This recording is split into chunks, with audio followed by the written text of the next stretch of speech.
Hola chicos, hoy les voy a explicar cómo realizar un programa utilizando el programa DITC++, y aparte de eso vamos a conocer muy bien la herramienta. Como primera medida debemos identificar que en la parte superior del programa encontramos la barra de título donde viene el nombre del programa, los botones estándar de Windows, una barra de menús, ¿sí?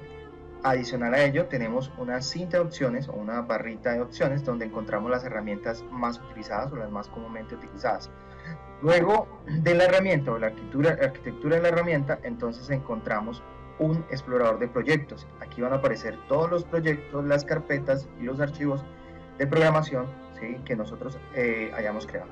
Adicional a eso, en esta parte, bueno, de pronto aquí no se ve porque todavía no tenemos ningún programa creado, pero ya lo vamos a hacer. Entonces aparecen los archivos, ¿sí?, con sus respectivas pestañas, obviamente nombre del programa, con el cual nosotros iremos a editar nuestro código.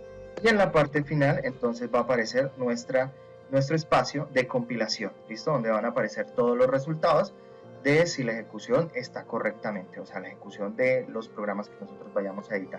¿Listo? Bien, ahora vamos a hacer el primer ejercicio y es que vamos a crear simplemente un archivo nuevo, ¿listo? O sea, un archivo de código fuente. Nos venimos aquí donde dice archivo y aquí está la opción código fuente. Lo podemos hacer por allí o simplemente dando clic en esta opción. Ojo, en este momento tan solo vamos a trabajar con archivos nuevos. Más adelante sí podemos trabajar con proyectos, ya que un proyecto de programación puede incluir varios archivos, ¿listo?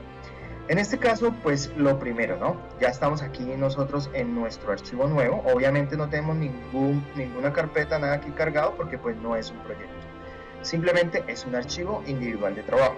Lo que vamos a hacer es un ejercicio muy simple para que ustedes entiendan cómo funciona el programa DITC++ y cómo funciona el lenguaje de programación C++. ¿Listo? Ok, en el lenguaje de programación C++ quiero que tengan en cuenta dos cosas muy importantes. La primera es que el lenguaje de programación C++ utiliza algo que se conoce como librerías. ¿Y qué son las librerías? Sencillo, las librerías son funciones ya establecidas por el programa que nos permiten ejecutar algunas características específicas, como por ejemplo, nosotros podemos llamar una librería para ingresar datos por teclado, para mostrar cosas por pantalla, ¿sí? Y esto obviamente que nos va a ahorrar muchísimo tiempo y nos va a ahorrar muchísimo código. Esa es la ventaja de utilizar dicha herramienta. Pero bueno, en C++, ¿cómo se identifica o cómo se crea una librería? Las librerías ya están creadas, lo único que nosotros realmente hacemos es llamarlas. Al decir llamarlas, es simplemente incluirlas en nuestro programa. ¿Listo? Y por lo general, entonces las llamamos de esta manera. Primero utilizando el numeral, luego la palabra include, luego los símbolos menor mayor y allí ponemos las palabras claves de las librerías. Ojo, cada librería trae un grupo o una cierta cantidad de funciones, ¿sí? Entonces funciones que nosotros podemos utilizar más adelante en el programa y que nos van a permitir realizar operaciones muy específicas.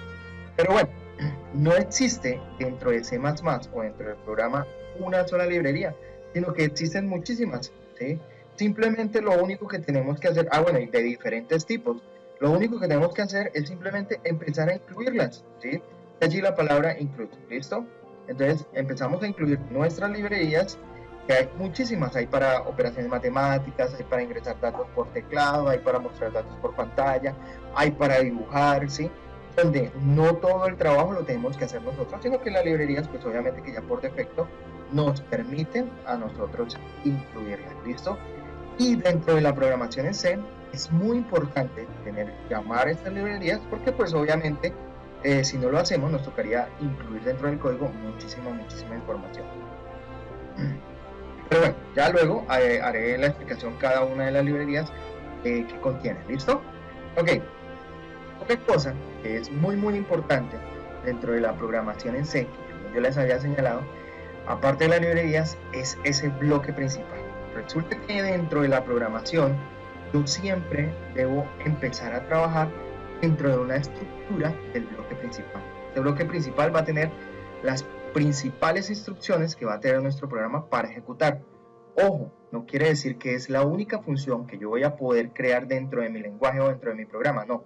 Voy a poder crear muchas más funciones y voy a tener muchos más archivos y que muchos van a arrancar por dónde, o en el momento de la ejecución siempre va a arrancar por este bloque principal. Por eso es que es tan importante. Listo, eso dentro de las dos estructuras básicas de la programación en C. Ahora bien, una diferencia de programar en C a programar en algoritmos es que aquí tenemos que hacer una declaración detallada de las variables que nosotros vamos a utilizar. Si de pronto en un algoritmo, utilizando alguna herramienta como PSI, escribes la variable sin necesidad de hacer una declaración, sin indicar qué tipo de dato es, pues obviamente que esto no vas a poder utilizar esa variable o ese nombre que le estás dando a ese dato donde vas a almacenar información. Pero bien, nosotros tenemos la oportunidad de declararlas y es indicando el tipo de dato que yo voy a utilizar. En este caso voy a hacer un ejercicio muy sencillo que simplemente es la suma de dos números. Y como voy a utilizar dos números enteros, pues declaro mi variable de tipo entero. Ojo, no es el único tipo de dato que existe en la programación. Existen muchos tipos de datos, el tipo de dato entero largo, está el tipo de dato carácter, está el tipo de dato cadena de carácter, está el tipo de dato números decimales, bueno, cualquier cantidad de tipos de datos, tipo de dato memo. Pero bueno, vamos a utilizar este que es el más básico, que es para los números enteros. Luego, a medida que vayamos avanzando, entonces iremos agregando más tipos de datos. ¿Listo? Ok, entonces ahora sí voy a llamar, o sea, voy a dar los nombres de las variables utilizando una coma. Como todas mis variables van a ser, como dije, la suma de dos números, como todas mis variables van a ser entero, entonces en la misma línea, o sea, en la misma instrucción, voy a escribir esas dos variables, ¿sí? Y aparte de eso, una tercera variable que me va a contener mi resultado, ¿listo? En este caso lo voy a llamar suma. Recordemos que las variables nosotros les podemos dar el nombre que nosotros queramos. Otra característica importante es que en la programación en C, cuando nosotros terminamos una instrucción, debemos escribir el signo de punto y coma. Si nosotros no ponemos el punto y coma, quiere decir que la instrucción de esa línea continúa. Entonces, para que termine la instrucción, tenemos que indicarle con un punto y coma. Pero ojo, no en todas las partes vamos a poner el punto y coma. Ya más adelante se van a dar cuenta. ¿Listo? Ok, pero en este caso sí necesitamos el punto y coma. Listo. Después de hacer la declaración de nuestras variables, entonces, ¿qué tenemos que hacer? Por lo general, debemos indicarle al usuario qué es lo que debe hacer. Para indicarle al usuario, esto antiguamente en programas de algoritmos uno utilizaba la palabra mostrar, pero resulta que en este lenguaje ya esa palabra no existe, sino que se utiliza otro término como es el cout. Cout, que significa, bueno, salida de datos. ¿Listo? En este caso, este cout, para que funcione, necesitamos también llamar el estándar de funciones de C. Y para llamar el estándar de funciones de C, que los grandes programadores no lo recomiendan, pero bueno, en este caso sí nos aplica, ya que pues tan solo estamos haciendo un ejercicio muy sencillo. ¿Y cómo se llama este estándar? Simplemente escribiendo el texto using namespace, ¿sí? std, punto y coma. ¿Listo? Esto quiere decir que vamos a utilizar algunas funciones estándar de C++. ¿Listo? Ok, volvemos entonces acá con nuestro cout o nuestro mostrar, que simplemente utilizando los símbolos, utilizando estos símbolos, entonces podemos mostrar en pantalla lo que nosotros queramos. Vamos a indicarle al usuario entonces que me digite dos números. Digite dos números. Ok, listo. Me van a disculpar la ortografía, ¿no? Si yo quiero dar que después de haber digitado esos dos números realice un salto de línea, pues simplemente escribo fin de línea, punto y coma y listo. Listo, ya el usuario va a entender que debemos digitar dos números, pero ahora aparte, entonces tenemos que capturar esos números que nos digita el usuario. Para capturarlos vamos a utilizar otra palabra que se llama el CIN, ¿sí? Que es ingreso de datos. Pero como una es de salida y la otra es de entrada, los símbolos son contrarios. ¿Listo? Y aquí ya no necesitamos utilizar las comillas. ¿Listo? Vamos entonces ahora simplemente a escribir las variables que vamos a capturar. ¿Listo? Ahora bien, como yo voy a capturar dos números, pues simplemente puedo hacerlo de la siguiente forma. Puedo simplemente poner la primera variable, luego volver a poner los símbolos y pongo la segunda variable y punto y coma. Lo puedo hacer de esa manera o simplemente lo hago poniendo de nuevo la palabra same y el número. Recordemos que siempre debemos cerrar la instrucción, ¿listo? Pero pues en este caso vamos a trabajarlo de esta manera. Bien, ya lo tengo de esta forma, ya capturé los dos números, ahora lo que tengo que hacer es la operación matemática, ¿listo? De la suma de los dos números. Para hacer eso simplemente pongo la palabra suma, pongo el igual y utilizo las dos variables con su operación básica común y corriente. Número 1 más número 2. Y listo, ya tengo entonces mi operación matemática. ¿Esto qué quiere decir? Que va a coger el valor que contenga el número 1 en ese momento, más el valor que contenga el número 2, y se los va a sumar, ¿listo? Automáticamente después, entonces lo que voy a hacer simple es mostrar ese resultado. ¿Y cómo puedo mostrar ese resultado? De nuevo, el resultado de la suma, ustedes se pueden dar cuenta, pongo dos puntos, dejo un espacio, pongo de nuevo el símbolo para señalar la variable. La variable es suma. Si yo quisiera de pronto que él hiciera un salto de línea sin utilizar de pronto esta función NDL, puedo utilizar otra característica que tiene el programa, que es el backslash o el slash contrario, ¿sí? Que lo podemos alternar o lo podemos sacar con el ALTGR o alternador, ¿sí? Y el símbolo de pregunta, ¿listo? Ahí podemos sacar ese backslash o slash contrario y ponemos T.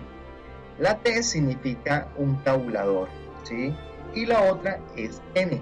La N después de ese backslash significa un salto de línea.